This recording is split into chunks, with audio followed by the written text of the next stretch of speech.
Well, welcome to the Aging Boomers. I'm your host, Frank Sampson, and I want to welcome everybody to the show. And as many of you know that listen to the show regularly, we discuss many of the issues facing boomers, their aging parents, and what we know, of course, is an aging population.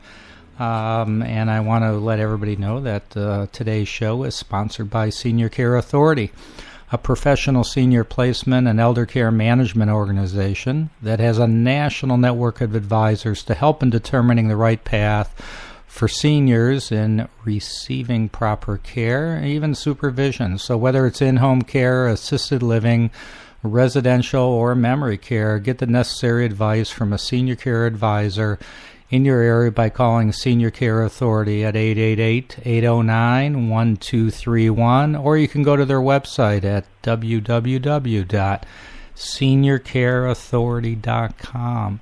And I'm certainly excited about our guest, kind of near and dear to my heart, no pun intended there.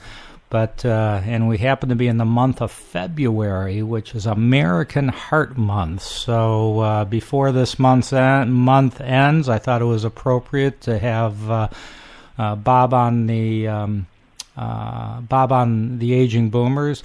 Bob, I should have asked you before we start. Your last name is pronounced how? Miess, M-I-E-S-S. Okay, I didn't want to mess it up. So Bob Miess.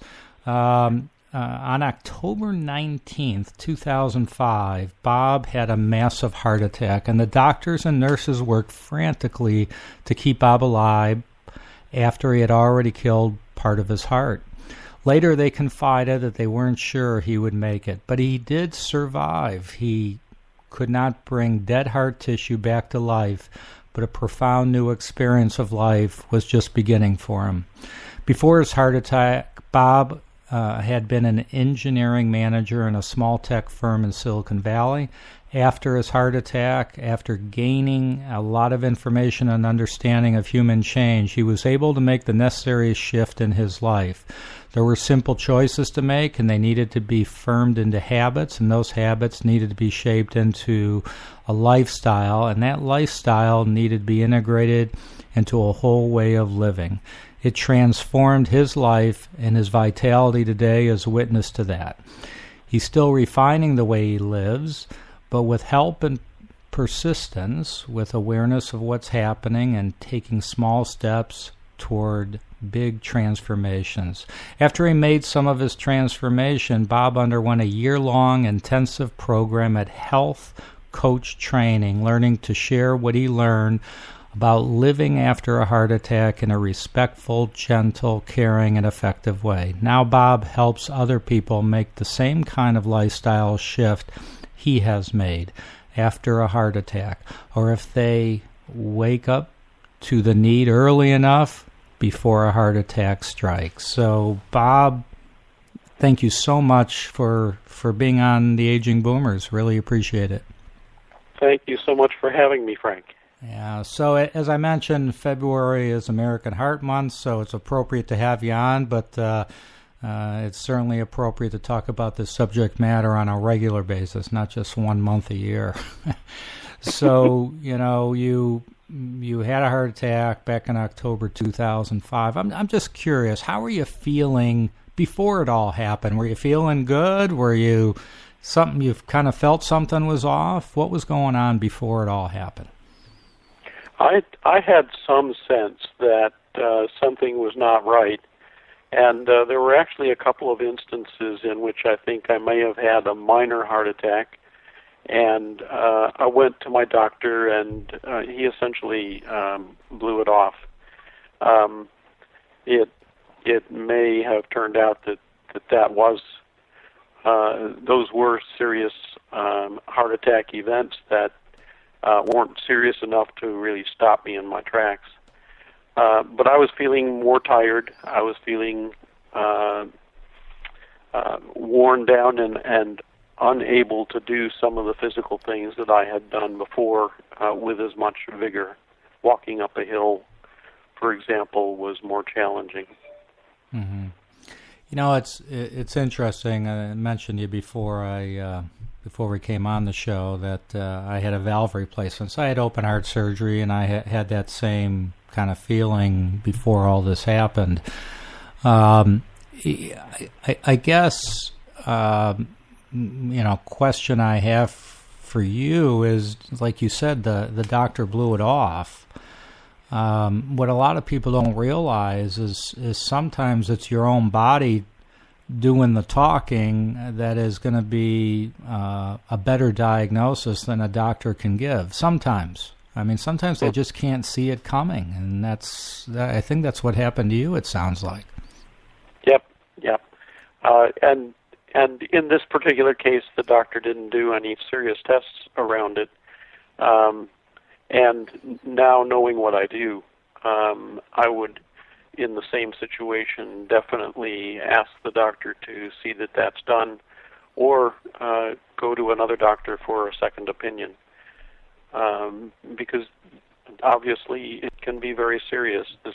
The particular heart attack that I had, I have been told roughly 6% of people who experience what I did actually survive.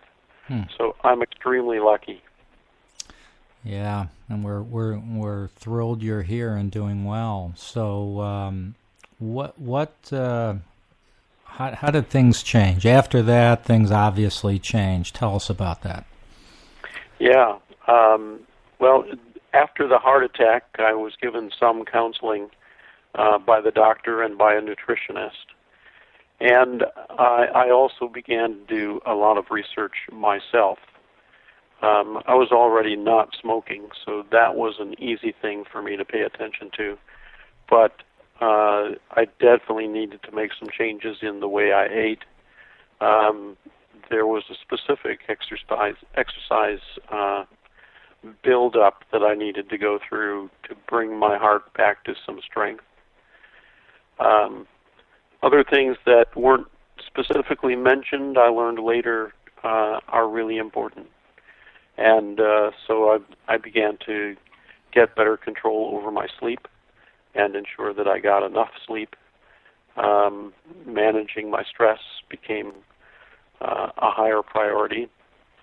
And I began paying attention to some other aspects that often aren't talked about. Like making sure that I got enough water, but not too much. The heart attack actually left me with heart failure, and so I do have to be careful that I don't take on too much water and create a problem for my heart. Mm-hmm. And things like supportive relationships and my spiritual connection, making sure there was some fun and laughter in my life, taking good care of my teeth. And I'd always managed my consumption of alcohol, and that now became something important to make sure I paid attention to. And all of it I kind of pulled together with really building a healthcare team that I could work with and who would work with me after the experience of a doctor not paying attention. I realized I had some responsibility to make sure I had good relationships with my healthcare team. So those are some of the things that I took on to bring myself back to better health. And I must say that I actually feel stronger and healthier now than I did before the heart attack. That's great news. You know, we're going to talk about some of these lifestyle changes that you've brought up, you know, stress. You mentioned even taking care of your teeth. So we'll talk about that in a minute. I'd love to know more about the health coach training that you're doing. I mean, have you taken that on full time now? Is this something you do in addition to other work? Tell us more about it. Well, I'm luckily post retirement age. Okay. And so I don't do anything full time. Mm-hmm. So my health coaching is a part-time practice but one that I take very seriously. And I work with clients one-on-one, and once in a while we create a group of clients to work on making some of these lifestyle changes and actually integrating them into life and discovering a new way of living that is healthier for the heart and, frankly, a lot more fun for life in general. That's great. It's wonderful you're doing that. I commend you what you're doing. Is the coaching itself all face-to-face? Do you do some of it on the phone? Do you use some of the higher tech type things like Skype? I mean, are you doing it remotely? How does it work? That's a great question. My usual approach is over the phone, and I do sometimes use Skype. Every once in a while, I'm working with a client who is close by, and we can work in person.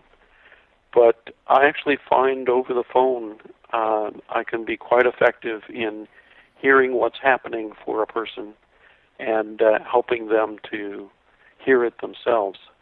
And so that is my usual way of working. Great. And I'll ask you again before the end of the show, but if somebody wanted to learn more about the coaching, how would they go about doing that? They could learn more on my website, which is heart-healthylifestyles.com.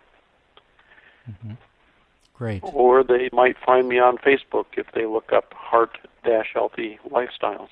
And they could email you also, bob@heart-healthylifestyles.com as well, right? Correct. Perfect. And if they want, they could call me on the phone, 408-753-0541. Great. So, you mentioned, I'm not sure we're going to have time to talk about all the different lifestyle changes, probably. You mentioned stress. I mean, all of us deal with stress, and everybody has different levels of stress. How have you managed that? What suggestions do you have to our listeners on that subject matter? There are a variety of things that people can do for stress. And let me say, as we talk about this, that as a coach, I don't generally tell people what to do. Mm-hmm. I help them to do what they feel they need to do, and I actually work with them to figure out how they can research and discover for themselves what's going to work best. Great. So in the area of managing stress, however, obviously you can control your environment somewhat. Some people actually discover that by cleaning up their environment, removing clutter, that their stress level drops. Breathing exercises can often help people to really relax effectively. Things like meditation can be very helpful. And processes where you tense up and release. You can find yourself moving into a calmer space. Noticing that you are feeling stressful can be really important because then you can have a strategy for interrupting it before it gets out of hand. Mm-hmm. Those are some things. Yeah, something that I've started doing later in life, even though it's been around a long, long time, is yoga, and I found that has been helpful. What's your thoughts there? Yes, absolutely. Yoga and other stretch and body flow kinds of exercises can be very helpful for managing stress. Great. What about, what are your, I mean, I don't think we even, unless you want to talk about smoking, I don't think we even have to. I think everybody knows that that's just, not a thing you want to be doing at any time. But I don't know if you have any comments on that. I think it's pretty known. I do have a couple of things to say about that. Many people who try to stop smoking, their focus becomes on stopping smoking rather than a positive way of thinking about it as bringing fresh air into their lungs and into their bodies, and feeling that freshness. Looking at smoking as something that not so much that they want to think about having to quit, but rather having the opportunity to let it go. Yeah, that's a very good point. You mentioned taking care of your teeth. I mean, I know that's important, but it seemed to be near the top of your list. So tell us more about that. It is important in my list for two reasons.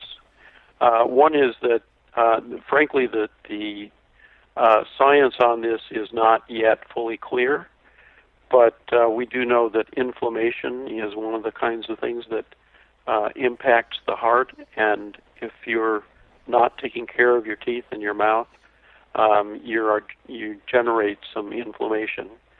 And I personally became aware of two different cases in which people had a dental problem, and some bacteria actually migrated to the heart and affected their hearts. I'm not sure that that's a very common thing, but there's another aspect as well. If we're taking care of our teeth, that can overflow into taking care of ourselves in so many other ways. So it becomes part of an integral way of changing life. Eating, I want to talk about that. Every day, if not every day, almost every day. You know, we hear on the news, well, you should have a glass of red wine a night. You shouldn't. You should have this. You shouldn't have. I mean, it just changes. How does somebody keep it straight? And what advice do you give to the people you're coaching on that subject matter? That is a fantastic question, because this is one of the big problem areas. And frankly, I'm not an expert as a dietitian or a nutritionist, and there are experts out there. One thing that I pay attention to is whether someone seems to have an axe to grind or a particular point of view that they're pressing really hard, because my experience is that food is complex, and it has different impacts on different people in different ways. And over time, we have seen people mandating that we not eat things like butter, and we replaced it with margarine, which turned out to have some sorts of fats in it that were actually more dangerous than the saturated fat in the butter. So in many cases with food, we need to pay attention to not only what we're staying away from, but what we're replacing it with. For my own personal health, I do tend to stay towards what are called the healthier fats, the omega-3 fatty acids. And I pick those up largely through walnuts and flaxseed milk that I use in my breakfast. And I eat a lot of fiber. One rule that has worked pretty well for me is eating fiber and making sure that I get enough fiber in my foods.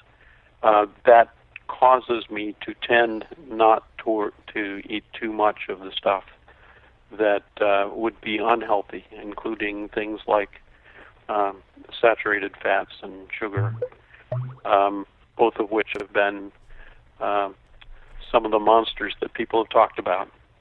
And I take those seriously, but I don't believe that anybody fully knows what exactly each person should eat. And it becomes kind of an experiment to figure out what seems to work for you, what actually changes the numbers for you, and what gives you a better feeling and a healthier feeling. You know, my mom always told me, just do everything in moderation, and I try to follow that. And I don't know if that's the answer, but just don't do too much of anything, you know. Yeah, it certainly has a lot to say for it. Yeah. So you mentioned earlier, and I want people to understand that everybody's situation is different, but you did mention about hydration and drinking water, and in your particular case, that you need to drink, but not too much. But that's your situation. So you want to talk about hydration and how it differs with everybody. Mm-hmm. Well, certainly we all need water. Mm-hmm. And by the way, the best way to get water into your body is to drink water rather than other beverages. Other beverages add things that may or may not be as healthy for you. But if you're focusing on hydration, water's the best way to get it. And different people do need different amounts, but we do know that human bodies need water in order to operate effectively. And if we don't get enough water, it can impact our kidneys, which can then also impact our hearts. And in my particular case, as I mentioned, because I have heart failure, I do need to pay attention to not drinking too much. And so it's a good question to ask your doctor whether there are any special restrictions or encouragements that the doctor would have around water. It is one of the stuffs of life that we really need, and we don't want to hurt ourselves with it. I want to talk about those that are listening that have not had any heart failure, and maybe it's maybe there's been some of it in their family, heart disease in their family, and they think about it. But certainly when you go through something like you've gone through, it's certainly, I would think, for everybody, I would hope, that it's a wake-up call, as they say, and you do make changes. But I guess the difficult part for some is, how do you get started? I mean, if you didn't have that wake-up call, you may have some issues in your family from the past, mothers, fathers, grandparents, etc., with heart disease, but you still kind of go about doing things maybe a little recklessly. What suggestions do you have to those people? That's a great question, because my heart goes out to those people who might have a heart attack in their future, and they don't know it yet, or they may know it, but it's hard to take it seriously. And frankly, I lived that experience. I knew that there was heart disease in my family. Several uncles and my father had heart attacks. 6 months before my heart attack, my father died of a heart attack. So I was aware, and I was aware that my body was having trouble keeping up. And I tried to do some things, but I wasn't taking it seriously enough.